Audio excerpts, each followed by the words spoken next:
Hi Derge, how are you? I'm good. How are you? Good. You know what we're talking about today? I got a little bit of a gist. A little bit of a little bit of sex appeal. Sex appeal. A little bit about yourself.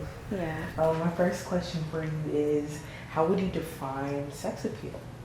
I would define sex appeal as, I want to say the sexual energy that a person gives off. It doesn't necessarily have to be through sex though, it's kind of a natural, like a raw energy in a sense that a person can give off. Can make you feel some type of way, can make you feel like, I don't know, it's a kind of an energy, like a sexual energy in a sense. Do you think that masculinity or femininity play a part into sexual appeal or sex appeal? I think it goes both ways. I definitely think it goes both ways. As a woman, I think feminine energy is tied a lot to sexual appeal. Well, for me personally, because I don't know, there's like an appeal to feminine energy that you just naturally kind of have in a sense, I feel like, as a woman. But I also feel like masculinity can be sexually appealing. Definitely. So, do you feel like you have both traits, or are you more on one side than the other? I don't know. I used to think I was like kind of masculine in a sense, but I think more so for me, more so like feminine. Like I would say I'm leaning more toward the feminine side. What made you come to like that realization? What made you at first think, oh, I'm masculine, and what made you think no? Just growing up, I just felt kind of masculine. Like I don't know. It's like. What did you do? Like, is it the way you dress, the way you talk? I did feel, I guess my sexuality for one, being like attracted to women, and then also the way I dressed, like wearing baggy clothes, and I just felt like I was resting comfortably in that more masculine,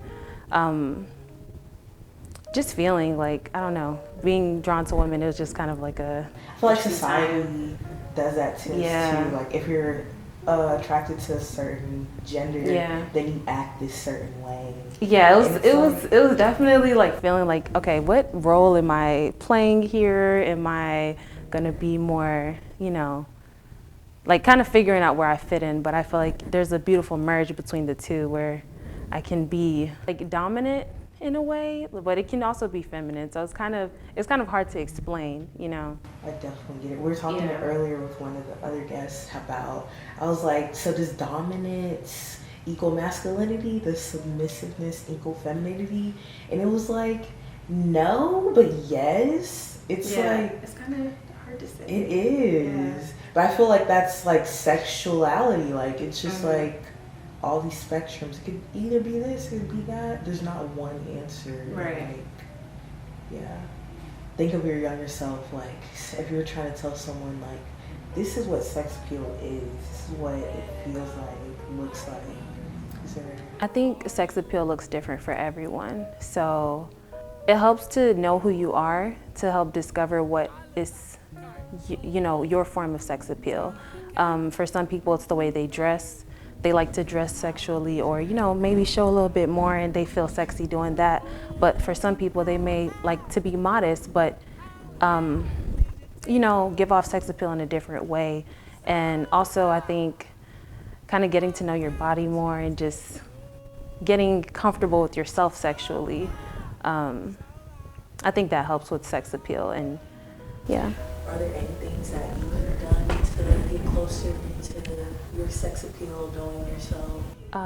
Mirror work, like being in the mirror, taking that time with myself and just like appreciating what I am, who I am, just raw and uncut. Like once you accept yourself and like I find that beauty in myself, I, you know, like have spent that time with myself. It's just, you kind of rest in yourself and like become more comfortable. And it's like, I love this about me, and like all of these little things. Yeah, I think mirror work is a big one. Mirror work, affirmations, exploring, honestly, just exploring. If you have like questions, you're like, oh, do I like this? Do I like this? Yeah, go out there and try it out safely. Safely, go out there and try it out. get to know what you're, yeah, just be curious and like feed into the curiosity for sure. Yeah, you was talking about mirror work and affirmation. So it's like, could you speak a bit more on that? Like, are you literally talking to yourself in the mirror and like hyping you up, and like, are you telling yourself, you know, things you like about it yourself, or are you taking things you're more insecure about and like, you know, trying to bring those out and like speaking positively over those? I would say all of that. Looking at your flaws, me personally, looking at the things that I would consider flaws and just like getting comfortable with seeing myself naked and like embracing those things and like, oh, you know, I have over time become comfortable with the things that were once insecurities for me, and like I love those things now. Or, you know, sexually playing with yourself, you know, like getting to know what you like and like being comfortable seeing yourself. Because I think a lot of people, not a lot of people, but you know, you shy, like sometimes it's like growing up, it's kind of taboo and you shy away from like getting to know yourself sexually and what you might like. And yeah, I think it helps a lot. Like that's a form of mirror work, I would say. Just seeing yourself raw, stripped down, like, you know, getting to love yourself to that, at that level. Was it scary when you first started doing that? It was scary. It was scary and kind of uncomfortable, I'll say. It was like, I don't know how I feel about this, but over time, yeah, over time, it's like, I needed to do this. I needed, like, this is a part that I feel like I wasn't tapping into, and it just, I don't know, it's just a different layer, because I feel like sex is a part of life. It's a part of, like, it's a part of, yeah, exactly. You know what I mean? And I feel like there's no harm in knowing yourself on that level. Like, and then it helps you connect to whoever else you may want to connect with in that way.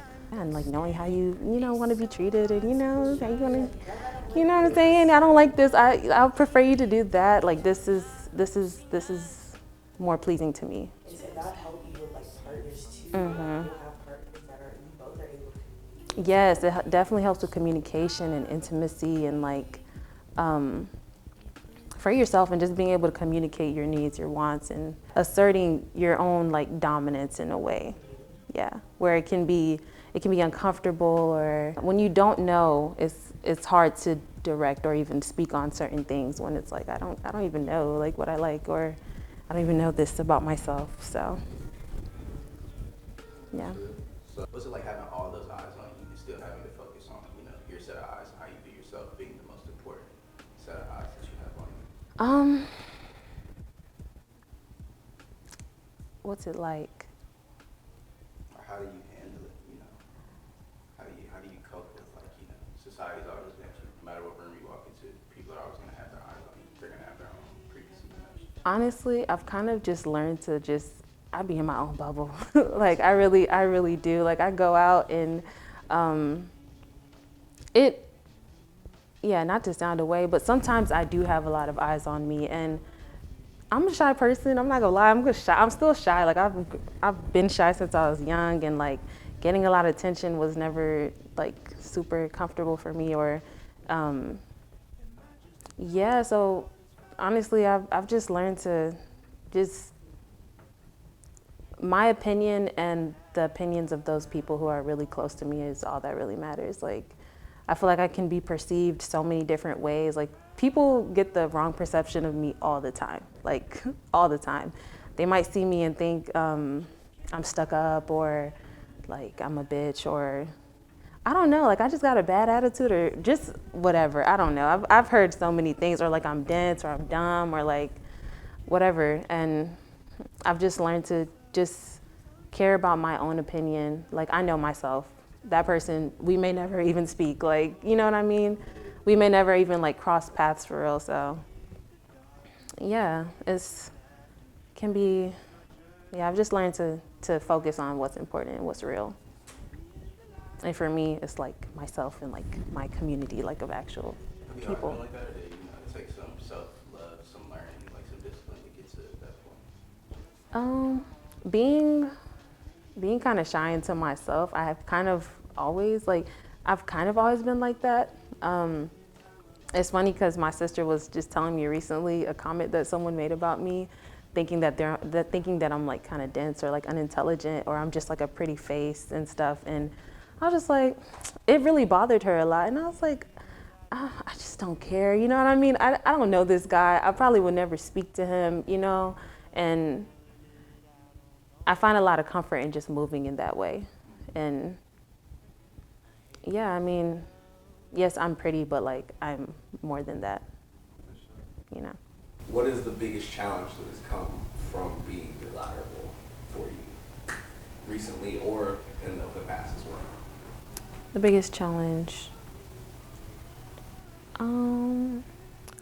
I think for a short period of time, it was like questioning myself. Like, is that all I am? Like, kind of questioning my intelligence in a sense, like, or the other aspects about me, and wondering if that's all I was like being reduced to, because I feel like it was the first thing people noticed, or it's the first thing people commented on, is like my looks. And I remember a friend of mine telling me, it's obvious that people are gonna be drawn to you or like you, like when you walk into a room and stuff. And I was like, I don't see it that way, because I don't think everyone finds me attractive. You know, I feel like that's subjective. So I think the hard part for me has been like making friends with the opposite sex. Like that became like a really hard thing for me, because I used to love having guy friends, and then it turned into like, dang, can I have any guy friends? Because we'd be friends, and then next thing you know, they want to be more than friends, or like they have feelings for me, or I don't know what it is. And I'm like, how did we get here? And it just seems to happen every time. And yeah, my friend was asking me like, what, like, do you expect something different? And I was like, yeah, I mean, we can be friends in different capacities. Like it doesn't have to be like an attraction kind of thing. But I was asked that in the sense of like, you're going to be found attractive, like regardless. And I was like, I don't see it that way, because I don't think everyone finds me attractive. And trying to figure out how to navigate around that, or just, sorry, kind of. I have water too. Like I have a water bottle in my bag somewhere. I'll grab it. Oh, it's in that little bag right there. On the floor. Must have fell. Yeah, I was like, you know, the first one. Get you some water. I feel like it was different from the first question you asked. Yeah, I was trying to remember what I said. And I was like, damn, I don't even know what I said for real. Because your first question kind of brought me back to like high school, or like when I like first started to realize that people kind of saw me as desirable, which was like senior year of high school for me. And it was like so weird, because I went from, I mean, a little boy might like me here and there, you know, like 1 or 2 a year or something like that, to like getting compliments all the time, or people wanting to talk to me. It was just like a switch from like regular attention to like a lot of attention all at once. It felt like, and that was uncomfortable. That was uncomfortable for me. Yeah, just I don't know, kind of just questioning how people saw me, or like what it was that was the switch. And yeah, that was an interesting time. Did that affect like your sex life, how you showed up? Did it affect my sex life? At the time, I wasn't really sexually active. It was just like, that's a good question. It's an interesting question. But yeah, that would make sense, because you said it was like high school and stuff. Mm-hmm. I guess with the attraction, did sexual attraction come from any of these people, or? Towards me? Mm-hmm. Yeah, definitely. Yeah, definitely sexual attraction at the time. I think I was kind of being exposed more to like sex and stuff like that, and yeah, it was definitely brought up a lot. Or I don't really know how to answer that question. I know what you mean, but yeah. I don't know. That affected how I showed up. Listen. Like dressing wise, or you were just being you and people just spoke out? Yeah, because I was like, I didn't really have, I think I started wearing makeup a little bit. Like it was just like a little touch of makeup, and I didn't really know what I was doing at the time. Maybe did my eyebrows and stuff, and then it just, yeah. I think at one point I questioned my appearance, like because I did start getting attention when I wore makeup and stuff, and I was like, do people just find me attractive when I wear makeup? Is it like tied to that? But yeah, I've because of like mirror work and like self work and all of those things, like I don't feel that way anymore. But for a while, I was like, is that why? But I think it's deeper than that. And when dealing with people and figuring out how they view me and like what it is for them, it's more of an energy thing. It's more of an energy and like an aura thing, and like the aura that I give off. And I wouldn't say that I'm really like a sexual, like, I don't know. I think there can be like forced sexual appeal in a sense, not sexual appeal, but like sexual energy in a sense. But I feel like if I was to try to do it, I'd probably look goofy.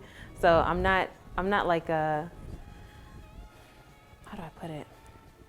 I don't know. It's like, I don't know how to be sexy in a way. So like, if I tried to be sexy, I think I'll probably like laugh or like, you know, it's not really like from that, but yeah, like I said, I think it's just like an energy thing, or like I have a natural sexual appeal that people just feel, or yeah, I can't really speak for people, but that's kind of just what I've been told. Any questions, Myles? Yeah, you actually touched on how in high school you started getting that attention, and then you were like, okay, well, you know, people just like me for me, or what do they like about me? You started figuring that stuff out. How did that shape your character, or is that, you know, idea that, okay, people are starting to perceive me because they find me attractive now? How did that shape you perceiving yourself, or is that what led you on the journey to do mirror work and really start being self-aware about how you carry yourself and your appearance and stuff? Yeah, I think it made me question myself and who I am as a person. Cause I mean, for a long time too, I you know, I didn't just look at myself like I was just beautiful. Like I thought I was all right, you know, like I'm all right, you know, but getting a lot of attention and stuff, and people telling me I'm beautiful all the time, like, and hearing that compliment, I was like, you know, it was like, oh, I am? Like, I didn't know that. So, yeah, it definitely made me question myself and how I view myself, and why the way I perceive myself was kind of detached or different than how people perceive me. And then not only wanting to be that, or wanting to be put in that box of, okay, this is what people are always telling me, but okay, what am I aside from that? I think character, like in personality and those things come before, like you can be attractive and like that's it. And we just don't go far from there. Like it's, you know, like you don't bring anything else to the table. Maybe you're a tall guy and like, oh, you got that going for you kind of thing. And, you know, I feel like there's more than that. And I needed to find my more than that, like for myself. And I think asking myself those questions and trying to see like, okay, who is Derge aside from being a cute girl to other people? And then to myself too, I'm like, yeah, I'm beautiful. Like saying that to myself, I'm beautiful. I accept that. I'm not gonna question it. I'm not gonna be like, oh, I don't know, you know, like, yeah, no, I'm beautiful. And I'm more than that. And defining those terms for myself, defining myself for me, it led to that for sure. And it's a process. It's still like, you know, it's still something that I work on and needs to be worked on, but yeah. Think you ever stop working on it? You think that's like an everyday thing, but you'll just continue to have to grow with that? It's a journey. It's definitely a journey, because I'm not in my final form, you know. I might have kids in the future. I gotta love that body I'm in. I gotta love that person, like, and we're ever changing. So the person I am today might not be the person I am next year, you know. So yeah, self-acceptance is a journey, I think. How do you think that's going to bleed into your work? Like I know you do a lot of creative work outside of, you know, just being you, since you're speaking on like who you are outside of What you do, like, how do you allow that to fuel what you do and fuel your mentality whenever you're trying to be creative? Being an overthinker, as I am, I think I struggled for a long time kind of listening to other people's opinion or asking too much, like what other people's opinions were. And at a time I found myself, like if I'm creating a piece, I'll go ask my sister, like, hey, what do you think about this? Like, should I do this kind of button or should I do this? Or should I do this kind of color, you know? And it's like, once I'll be done with it, this is a collaborative piece at this point. I got this person's opinion and that person, and like, I never followed through with the original plan or the original idea. So I kind of had to dial down on that. Like, yes, other people, I fuck with other people's opinions and, you know, getting to hear from other people, but I have to kind of tune out that noise and, you know, sit with myself first. Like, what do I think? And that's been an overarching like thing for me. What do I think about myself? Or what do I think about this work? Or what do I think about this idea that I have? Aside from what does this person think, or what does this person perceive this to be like, or, you know, yeah. Just kind of coming to myself first for things. So a lot of this is just teaching you how to trust yourself and your vision and your, you know, your intuition and stuff. For sure. My questions, y'all got anything? You good? Eugene, you got anything? She's good. You got anything? Good. All right, guys. That's a wrap. That was some good questions. Thank you. Yeah, y'all have some really, like, yeah, y'all went off with the questions. Y'all are good, yeah.